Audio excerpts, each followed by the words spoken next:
Gen Z is just not um, being able to fit into the workplace because in their education years they were given just too many technology tools that was helping them all the time.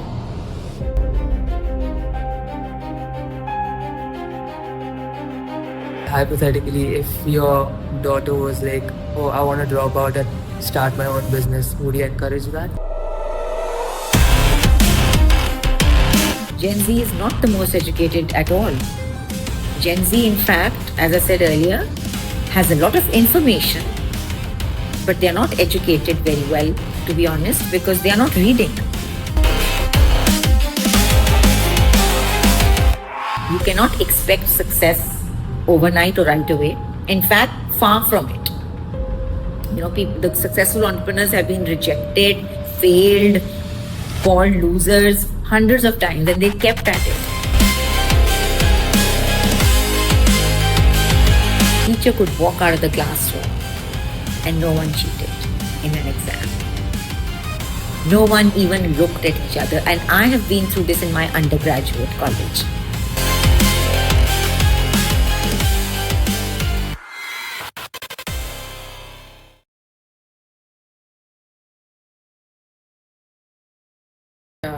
Like you said, I've been in academia for all my life, basically. Taught in universities in Dubai for 25 years now, and been teaching undergraduate and MBA programs, teaching them business, marketing, management, and economics. And my degrees in economics and business from Canada and UK. And I am very passionate about teaching. I really enjoy the whole academic and research genre, and yes, lived in Dubai for now 27 years, and I'm originally from Pakistan, Punjab, and very deeply connected to back home also, and Dubai is home. Okay, that's amazing. 27 years is insane. Yes. It is home, as I said, yes. What made you pursue being a professor? Oh, as I said, I've always enjoyed, the academic world. Even when I was myself a student, I always found myself doing academic-related jobs on campus. I was always chosen to be either a teacher's assistant or a research assistant, and what that does is that gives you an early flavor for how to handle a classroom full of people, students. Then I generally enjoy speaking. I've always been a public speaker. So I believe that you cannot be a good educator or teacher if you cannot speak well. So there are lots of people who have a lot of knowledge here, but when it comes to imparting it to someone, then they find that challenging. So it's very important to be able to speak, to convey. And I realized that I developed a rapport with people when I speak to them. So it just kind of, everything kind of comes together. So I can't really pinpoint the day or time when I felt I want to be in academia. But yes, I've always dabbled in it somehow or the other, coincidental or intentional. I have found myself, even as a student, leading a classroom or leading a training room. And then when I finished my studies, I knew that I want to join the academic world. And since then, as I said, I've been teaching, and I've been a lecturer, and I've been blessed with being teaching in many good institutions in Dubai, and I really enjoy it. Yeah. And I went through your LinkedIn and found out that you're also a founder of this charity organization called CARE. What's the story behind, that? CARE is a Pakistani-based charity. It's the largest in Punjab for teaching underprivileged children completely free. So it's a school where we take underprivileged children and we don't charge them any fee. So it is it is very sort of something to give back to society, but while still being in the same field that I belong to, which is education. And I genuinely feel that education is the backbone of any economy, of any people, any nation. If education is not there, you cannot expect great results from any other sectors. So yes, the charity is in Pakistan. We did a brief stint in Dubai where we opened up, we registered ourselves here, and we did some charity work over here also, but for Pakistan. But now it is no longer in Dubai, but I'm still doing it and helping whenever I can for Pakistan. Yeah. That sounds amazing. So, talking about education, the students believe getting their degree and getting a job is the finish line. Is there anything more to that? Well, the most important thing is to definitely know what you want, but it is also not that important. I know it sounds paradoxical, so let me explain this. Many times students feel that there has to be a purpose. There has to be a purpose, and right after the graduation day or right after the last class finishes, they have to have something lined up. And that pressure, whereas it keeps you on your toes, it is not always the best way to go about it, because you might end up in a situation or in a job or in a workplace which is not for you or not right for you, but just because you're either it's peer pressure or because it is continuous expectation of you that don't sit at home. How are you sitting at home after the degree? You must go and do something. That can make you sort of enter a domain which is not meant for you, or where your heart's not in it. And when you don't feel passionate about something, you cannot perform very well in it. So the most important thing is to have direction. And this can start even while you are finishing your studies. You don't have to finish completely. That's where we, even in good education institutions, in the senior year, counselors on campus and teachers, an ecosystem is put into place where your guidance can be given to you, where you can talk, where you can discuss ideas and see where you are headed, so that at least in your mind as a student, this thing starts happening that, okay, we need to now get serious. We are going to be entering the real world. I would never recommend someone to just keep sitting at home. Definitely no. A gap on CV is never good. But at the same time, don't compromise. If you feel that you can afford to wait for something better, you should wait. In between, you can fill the gaps, because no experience is bad experience. You can always get experience here and there. Even if you feel that, no, but this is not what I have in mind, or this is not what my destination is. Well, you are 21, you are 22, you are 20. You don't need a destination right now. Focus on the journey. We even say this for 40, 50-year-olds. So you people are so young. The important thing is that when you finish when you're finishing your education, have like an idea in mind that, okay, this is where my focus is, this is where I'd like to be. And even that can change. We are all the time evolving, we are all the time changing, and we should not resist change. And one of the problems is that when a person feels that this is all, don't be so rigid. Be passionate about your core idea, sure, but be flexible about the details, because flexibility will open new doors for you. Who knows what else could be there? So don't just always say, no, but this is it, because you are far from that age where you need to finalize things. In fact, I envy people who are in their 20s, because they have time on their side. They have the liberty to explore, to not do well, to even fail, and then get up again and start something new. Yeah. And the responsibilities are not on you just yet. Family responsibilities are not there. So you can explore so much. So keep exploring, but at the same time, don't waste time. Learn, talk to mentors, talk to experienced people, talk to experts, read up, have a good network system, show up at seminars and workshops which are voluntary, not generally by invite, because who knows who you will meet there, who knows what your experience would be like. So I think as students who are finishing their degree, of course, you're doing a degree, that means you want to stay in that domain, and that's absolutely fine. You've learned good theory and concepts about it, but application of those concepts can come in multiple ways in the work field. So don't restrict yourself to a particular, sector. So you talked about time and how it's on your side, yes. Yeah. It might sound Would there be anything? pompous, but I actually feel I did what I wanted to do. So I don't think I'll do anything different. It would be easier because I'll have technology now. Yeah. I did not have the internet to this extent when I was doing my undergrad. So I would probably, I'll be doing what I'm doing, but I'll be doing it in a much faster, quicker way because of technology. Because when I even wrote a paper, I had to physically open up books and magazines and journals in a library and sit on the floor and use a pen to underline the citations and the references. Unlike today, where you just give a prompt and you get 200 references. So I think with my work ethic, I would have been unstoppable the way I work. But today I find students to be sadly lazy and taking.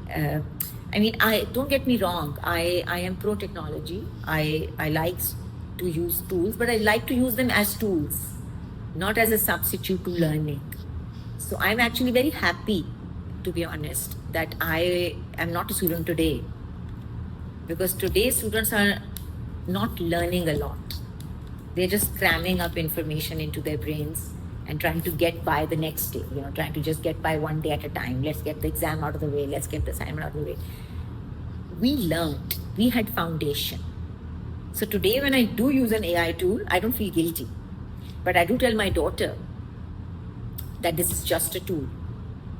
Read and understand yourself. Because if you're going to let the machine do it, you're not going to remember much, and it's going to show in the workforce, in the work area then. And that's why today employers are, the surveys are being done, and they are not happy with the current lot of fresh graduates that they are getting, because they are unable to perform in the workplace because they are so used to technology doing their work for them that as humans, they are not being able to perform very well, and they're losing out to the generations before them, like millennials and Gen X, because Gen Z is just not being able to fit into the workplace because in their education years, they were given just too many technology tools that was helping them all the time.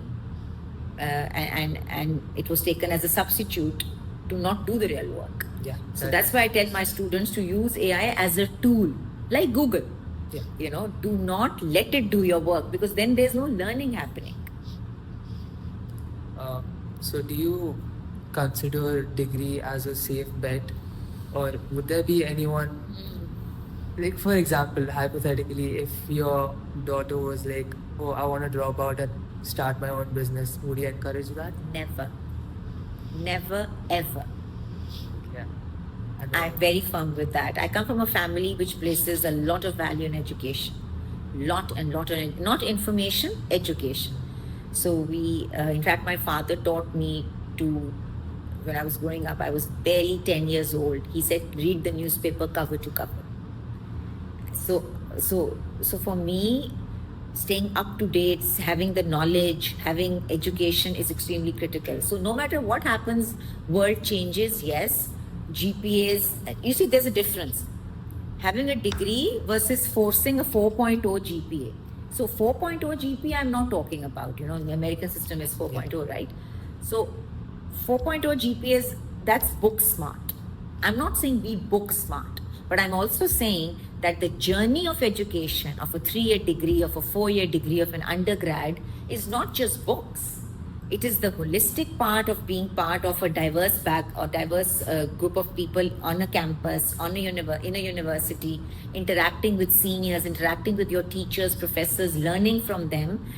That learning that happens as a student is also what leads to your degree. So that aspect of degree is also what I'm talking about. Of course, your knowledge and your expertise matters, whether you're doing, ISM or IT or marketing or finance. Of course, you need to know those theories and concepts. I mean, I've studied economics. Economics is not just demand and supply. Economics opens up your mind for analysis, for any kind of analysis, which you will need in your business also. How to understand problems, how to deconstruct problems, how to come up with solutions. You can't get that without, without at least experiencing an educational environment. So for me, a basic degree is a must. And then you can definitely build on it with practical experience and grow on it. But it's very rare that, with such a young mind, you just you agree to your child saying that, okay, I want to drop out. No. Why do you want to drop out? As I said, you've got time on your side. Finish it and then do whatever you want. The world is your oyster. Okay. So, And that is my opinion as a practitioner and as a parent. okay. So if someone wants to be an entrepreneur, first you got to get a degree. Definitely, definitely. At least the basic. Because you see, how would you feel if you hired someone, as your business grows, and they have a better degree than you, or a degree, and you have nothing, or they can, they can sit in the cafeteria and laugh. Boss though is not even an undergrad.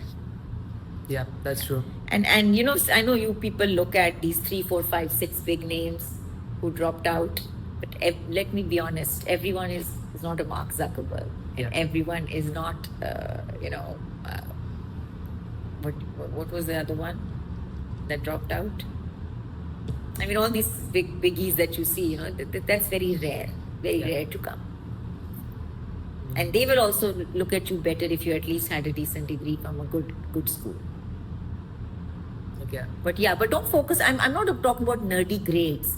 So I'm not going to be impressed, only by A's, because of course, only a person who's only studied also in the school, only gone to the library and home, and gotten 7 A's or 6 A's is also not good work material. You have to have a holistic personality. So you should have work experience, you should have applied knowledge, you should know what you've learned in class, how that can be applied in the real world. And that is where I think your teachers play a big part also, where the way we teach in class, at least the way I try to teach in class, is that I give real business settings. Whatever I teach, then I say, okay, apply this to this business, or apply this if you were in a business, because that keeps you connected. That doesn't isolate the classroom from industry. We want to bridge the gap between industry and academia. So that really matters. Okay. So coming to entrepreneurship, because we also had like students growing and becoming entrepreneurs. Okay. What are the entrepreneurial strategies that a lot of startups overlook? The idea matters. First of all, your idea, and you should be passionate about it. Why I say passionate? Because then that drive you would have for it, right? Because it's not easy being an entrepreneur. You need to really, really have a strong gut to handle failure, to handle the door being shut in your face, to handle sacrifices, long nights, and not being able to see family, not being able to do all the other things that maybe your peers, your friends are doing. They are going camping, they are going on a holiday, they are going for a movie night, and you are just you are just stuck in your sort of world, because you want to make this idea work. So your idea really matters. You need to believe in it, and then the idea should be filling a gap in the market. It should, and as an entrepreneur, as I said, the most important thing is to face rejection and be ready for it. Do not give up. Persistence helps an entrepreneur. Years and years of struggle helps entrepreneurs. We see success stories, but we don't see the back story of it. Yeah. The backstory is hard work, toil. It's actual sweat.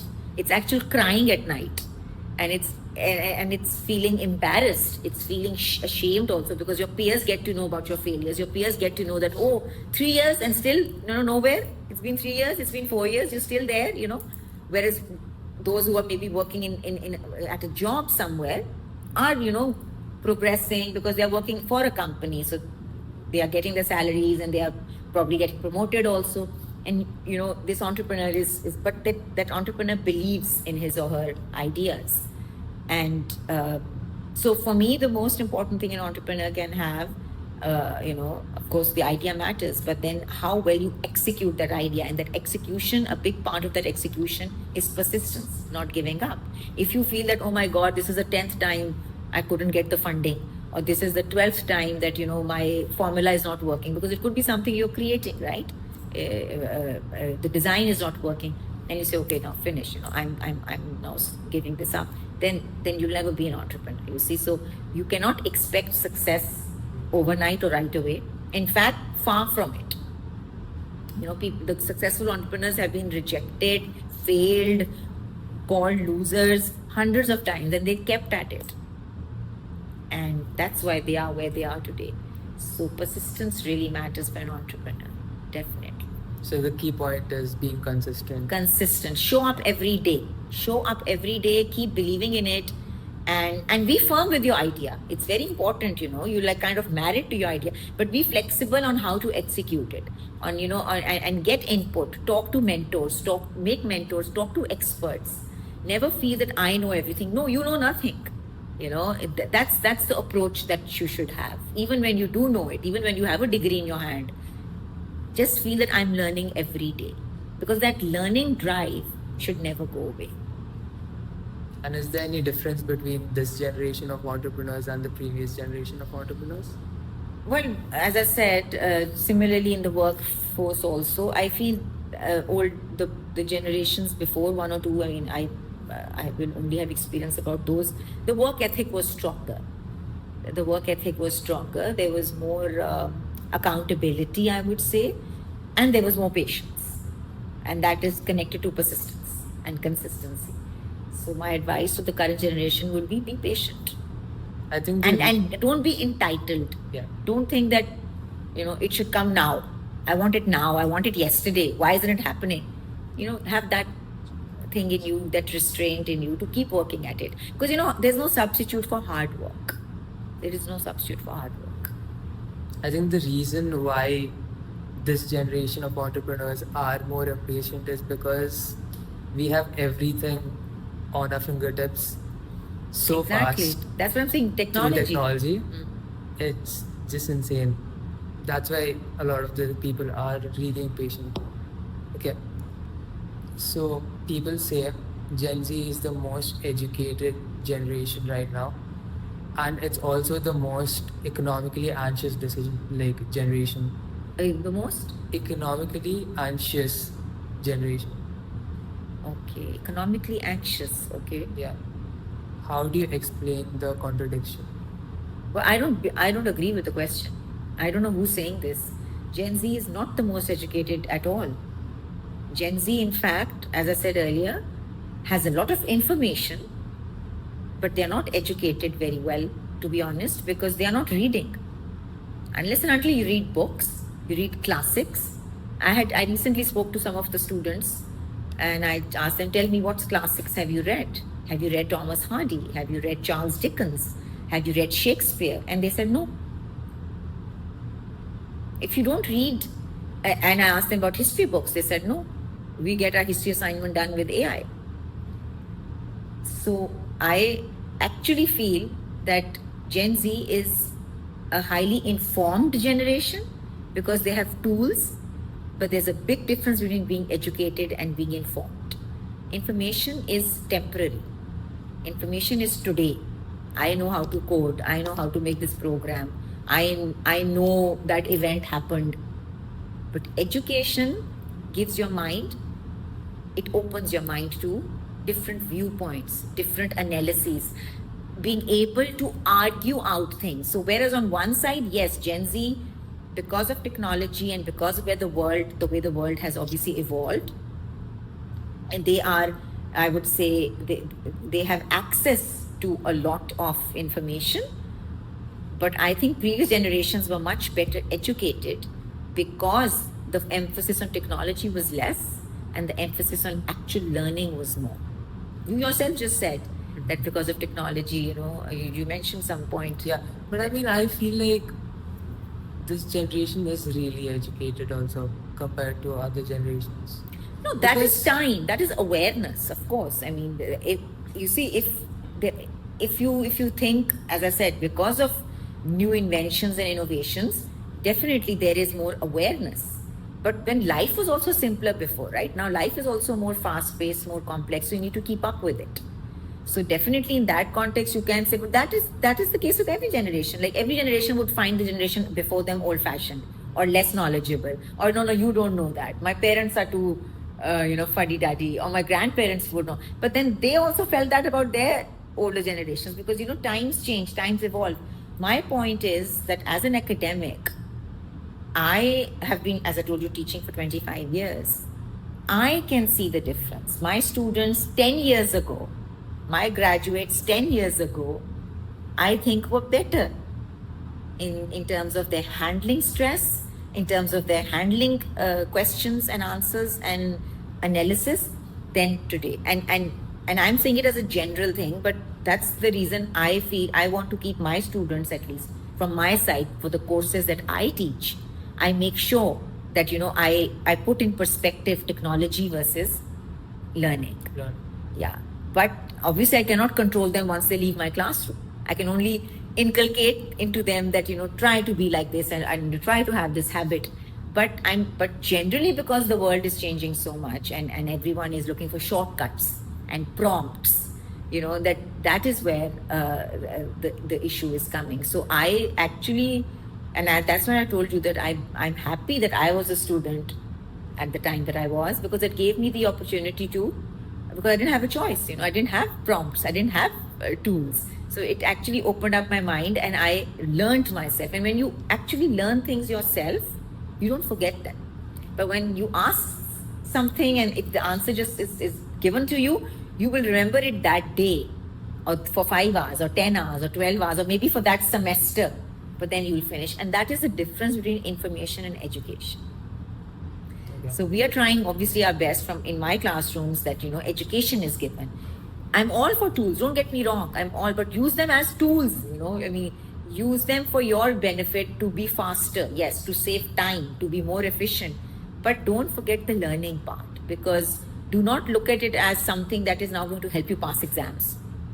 And I think that is also where we need to kind of open up our minds and move away from only exam-based assessments, because you can't blame the students also then, right? I mean, if an exam is there, they have to pass it.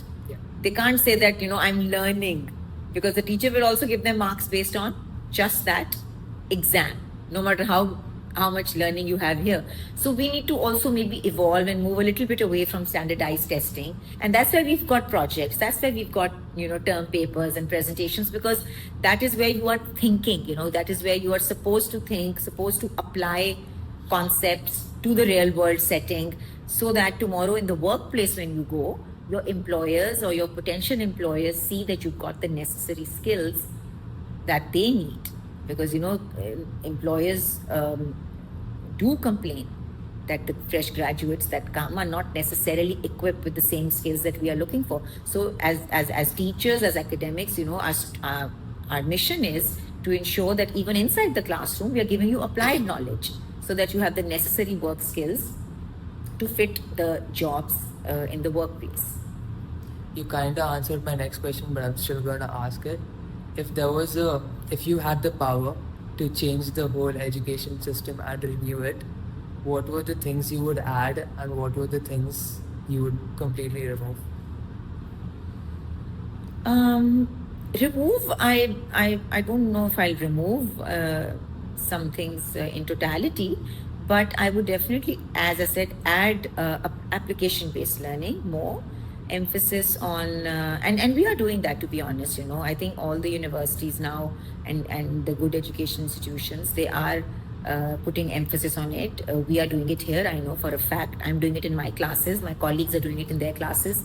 We are going for application-based learning, and the whole idea is to encourage students to act as if they're already in the workplace, so simulate situations for them, create situations and opportunities for them, then collaborate with industry, have more collaborative courses from the industry, have visiting faculty come in more, who are experts, who actually, work in the workplace, who have experience in the workplace, so that the same person is not teaching everything, the same person is not teaching all the courses, divide them, mix it up. For the students also, it's nice, rather than seeing the same person in different classes. You have someone who of course is 100% academic, but also you have someone coming in, maybe let's say 5 lectures a semester or 10 lectures a semester, who is from the real world, who is bringing a different kind of outlook to the classroom.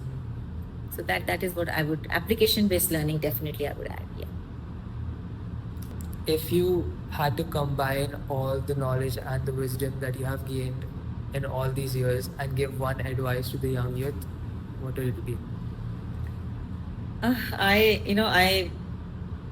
I've never enjoyed this concept of advice to the youth, or as if you are very like, you, in fact, I'm a learner too, so I feel that I am not equipped to give any advice as such. But yes, be true to yourself, be honest. And when I say honest, I mean everywhere honest, so if you're an honest person, you'll be honest at work, you'll be honest to your work, you'll be accountable for it, you'll stand by it, you'll stand behind it. Your work ethic should matter. You should not need a supervisor or someone watching over you to do your work. One thing which I would love, which I haven't still gotten in my personal education career, but I did have it in my own university, was that a teacher could walk out of the classroom and no one cheated in an exam. No one even looked at each other. And I have been through this in my undergraduate college. We were taught in such a manner, we were given that disciplinary, sort of training in such a manner that it mattered much more to be honest than to get 2 more questions right. And we didn't dare do it. And it was almost like a unbroken code, unspoken code between us, that you even felt that your peers should not think that you cheated. But among my students, I feel that if I walked out of the room and an exam was going on, I don't know how many will continue to do their work as if I was still there. So that is something that my advice would be, that be honest. Don't make excuses. Yeah, that's like a question I ask everyone to give an advice. So every guest I have on the show, I'm saying honesty, and honesty is whole encompassing, because that means that every aspect of your life you're honest with your employer, with your teacher, with your parents, with your life, with your work. And when you're honest with your work, you will do better work, you will do good work, you will not shirk, you will not bunk, you'll grow. Of course. So I just find that lacking among students these days. And that's where I compare my older students to the current students, because I feel there's too many excuses given, too many excuses, and too many blame game, this is not right, they are not right, they didn't do this. Well, take ownership, like take ownership, be your own self and do it. Take responsibility. What's the difference between like just memorizing and just passing the paper and getting it over with? Because then how would you apply it in the real world if you don't remember it? How would you use it in the real world? I mean, and a lot goes also in the kind of exams you get then. I make exams which are application based, which you can't just reproduce from a PPT always. There is application of it. There is, how are you going to use this? Of course, you need to know theory, but then how are you going to use this theory in this particular business setting? And that business setting you haven't seen before, right? As such. So you can't memorize it. Only if you understand the concept can you say, okay, I can apply it like this. So yes, we also need to give you exams that doesn't require you to cram up memory. But if you're just cramming it up, it's good to know stuff, but don't know it just for a day. That's the point I was making. Memorizing means that if that memory stays with you, okay, that means you've understood it. What I'm talking about is maybe that the memory is just for that particular exam. You're saying, okay, let me get it out of the way. But then what is the learning? Because if I asked you 2 weeks later or 2 months later that, okay, we studied that model or we studied that theory, what is it? And you'll be like, which theory? I don't remember. That is what I'm trying to say, that, that is just cramming up information. Try to remember it, and you'll only remember it when you study it and learn it and read it properly. So that's why there are more case study questions these days. Of course. So that the students can understand. Of course, because that's application-based learning. Yeah, makes sense. I guess, yeah. Thank you so much for being part of this. Thank you, Shan, for having me. I had a wonderful time, and I hope you find my contribution insightful. Yeah. And all the best for your future podcast. It's very good that you're doing this. And all the encouragement to you, all the best wishes to you. And may you succeed in this if your heart lies here.